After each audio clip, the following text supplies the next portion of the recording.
আসসালামু আলাইকুম।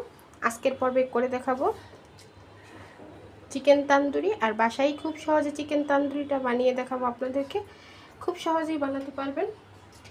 আমার ছেলে মেয়ে বলেছে খাবে, বলেছি রেস্টুরেন্ট থেকে এনে দিব, বলছে যে না তোমার হাতেরটাই খাবো, বানিয়ে দাও। তাই বানিয়ে দিলাম চিকেন তান্দুরির সাথে ছিল নান রুটি বানিয়েছি। তবে নান রুটির রেসিপিটা আজকে দেবো না, এর আগে একটা নান রুটির রেসিপি আমি শেয়ার করেছিলাম। আজকে শুধু চিকেন তান্দুরির রেসিপিটাই করে দেখাবো, আশা করি ভালো লাগবে। চিকেন তান্দুরিটা বানাবো। এখানে গুঁড়ো দুধ নিয়েছি 2 টেবিল চামচ। যদি হাতের কাছে টক দই না থাকে এভাবে করে গুঁড়ো দুধটা নিয়ে নেবেন। এখন এখানে নিয়েছি আদা রসুন বাটা 2 টেবিল চামচ। এখানে যে তান্দুরি মশলা আছে সেটা নিয়েছি 3 টেবিল চামচ। নিয়েছি ভাজা জিরার গুঁড়ো 1 টেবিল চামচ। নিয়েছি গরম মশলার গুঁড়ো 1 টেবিল চামচ। আর এখানে নিয়েছি লবণ পরিমাণ মতো। আর নিয়েছি 1.5 টেবিল চামচ শুকনো মরিচের গুঁড়া।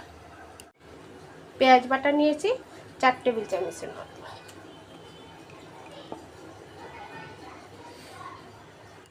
সয়া সস দিয়ে দেব 2 টেবিল চামচ।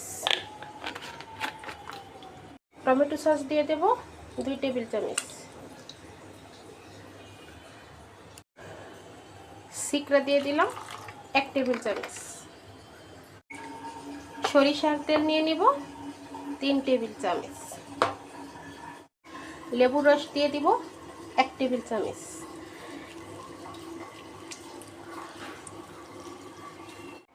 এখন মশলাটাকে খুব ভালোভাবে মেখে নেব।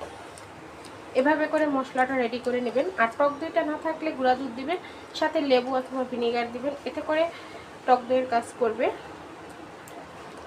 চাইলে এখানে কালারের জন্য একটু ফুড কালারও ব্যবহার করতে পারেন, তবে আমি একটু ঝাল ঝাল করে করব, তাই এখানে গুঁড়া মরিচটা একটু বেশি পরিমাণে দিয়েছি।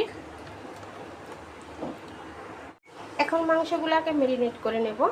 এই যে দেখুন মুরগির মাংসটাকে মাঝখান থেকে ছিঁড়ে নিয়েছি। এই যে দেখুন ছুরির সাহায্যে একদম ভালো করে এরকম করে কেচে নেবেন, এতে করে খুব সহজে মশলাটা ভিতরে ঢুকে যাবে। আমি এখানে আজকে 2 কেজি ওজনের একটা ব্রয়লার মুরগি নিয়েছি। আর এই যে দেখুন রানের দিকটা একটু ছিঁড়ে নিয়েছি। এভাবে করে মশলায় মাংসটা খুব ভালো করে ম্যারিনেট করে নিতে হবে। সবটা মাংস ম্যারিনেট করে নিয়েছি। এখন এটাকে একটা ঢাকনা দিয়ে ঢেকে রেখে দেব 1 ঘন্টার জন্য। এখন চুলাতে কড়াই দিয়ে দিলাম। কড়াইতে আমি এখানে সামান্য যে সয়াবিন তেল সেটা দেব। সরিষার তেল দিয়ে আমি মাংসটা ম্যারিনেট করে রেখেছিলাম 1 ঘন্টা পরে। এখন মাংসটা আমি রান্না করব। সে আগে থেকে ম্যারিনেট করা মাংসটা এখন চুলায় দিয়ে দেব।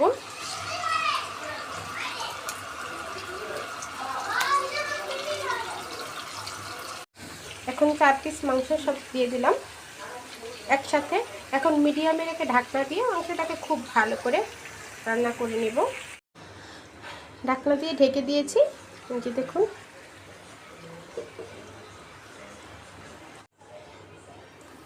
মুরগি থেকে দেখুন কতটা পরিমাণে পানি বের হয়েছে।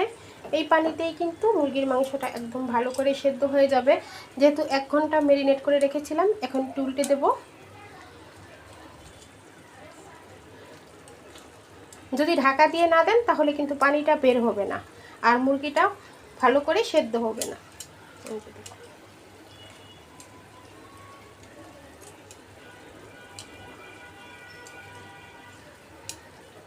উল্টে দিয়েছি। এখন আর আমি ঢাকা দিয়ে ঢাকবো না। এখানে আমি একটা মুরগির সাথে আরও 2 পিস মুরগির বুকের মাংস দিয়েছি।